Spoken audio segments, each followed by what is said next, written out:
আপনারা উদয়ন গুহর যেসব ডায়লগ শোনাতেন, তারপরে উনি এতদিন বাইরে ছিলেন কি করে? তখনই অ্যারেস্ট হওয়া হয়েছিল, সমাজবিরোধীর মতো কথাবার্তা।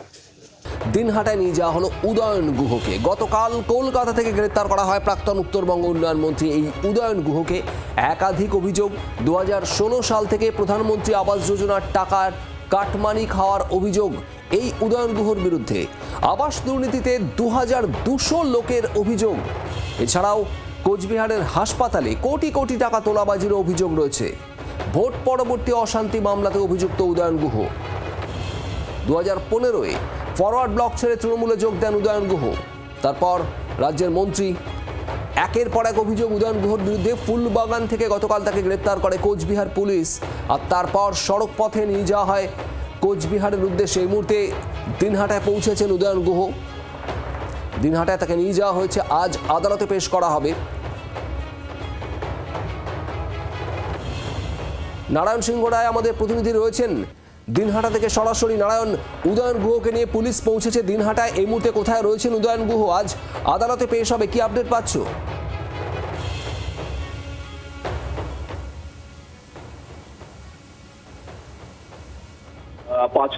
সোয়া পাঁচটা নাগাদ তাকে আনা হয়েছে। গতকাল কলকাতা থেকে তাকে গ্রেপ্তার করার পর এই দিনহাটা পুলিশ এখান থেকে বাই রোড আজ ভোর নাগাদ এখানে নিয়ে আসে। আমার একটু পরে এখান থেকে তাকে পার্শ্ববর্তী হাসপাতালে নিয়ে যাওয়া হবে, যে মেডিকেল যাবতীয় সরকারি যে নিয়ম রয়েছে মেডিকেল করার জন্য, সেখান থেকে তাকে কোর্টে নিয়ে যাওয়া হবে। তবে বলে রাখি, প্রধানমন্ত্রী আবাস যোজনার যে ঘর, সেই ঘরের তছরূপের টাকা, অর্থাৎ সেই ঘর থেকে কাটপানি খাওয়ার অভিযোগ।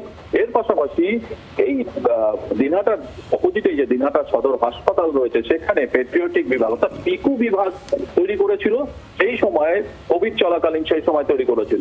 এর যে টাকা, বেশিরভাগটা টাকাই দিনহাটা শহরের এবং দিনহাটার এই বিস্তীর্ণ এলাকা থেকে তোলা হয়েছিল, বিশেষ করে ব্যবসায়ী থেকে শুরু করে ব্যক্তিগত সংগঠন এবং সাধারণ মানুষের বাড়ি বাড়ি থেকে। এবং সেই টাকার অঙ্ক ছিল বেশ কয়েক কোটি টাকা।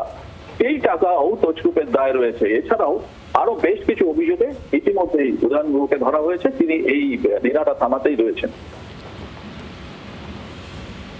দিনহাটা থানাতেই রয়েছেন এই মুহূর্তে উদয়ন গুহ। এরপর নিয়ে যাওয়া হবে রুটিন মেডিকেল টেস্টের জন্য, তারপর আদালতে পেশ। নারায়ণ, তুমি নজর রাখো, ধন্যবাদ আপাতত। আর এ নিয়েই রাজনৈতিক মহল কি বলছে শুনুন।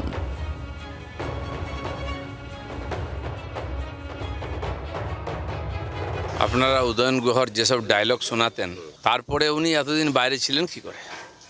তখনই অ্যারেস্ট হওয়া হয়েছিল, সমাজবিরোধীর মতো কথাবার্তা।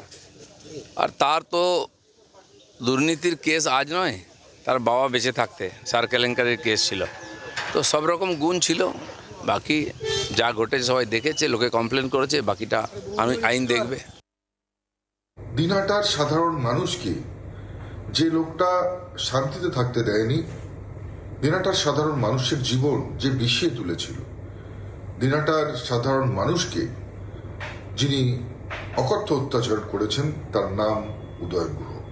কথায় আছে, পাপ বাপকেও ছাড়ে না। আমার মনে হয় তার সবচাইতে বড় প্রকৃষ্ট উদাহরণ। কে কাকে গ্রেপ্তার হয়েছে তারা জানে। এরকম উদয়ন গুহ সারা বাংলায় ছড়িয়ে আছে, কিন্তু কোথাও উদয়ন গুহ গ্রেপ্তার হবে, কোথাও উদয়ন গুহদের মতো লোকদের খাতিরদারি হবে, এটা যেন না হয়। যারা আজকে বিজেপিতে যোগদান করছে পশ্চিমবঙ্গে, দিল্লিতে, তাদের মধ্যে কি উদয়ন গুহ কেউ নেই? উদয়ন গুহের বাপরা আছে তাদের মধ্যে।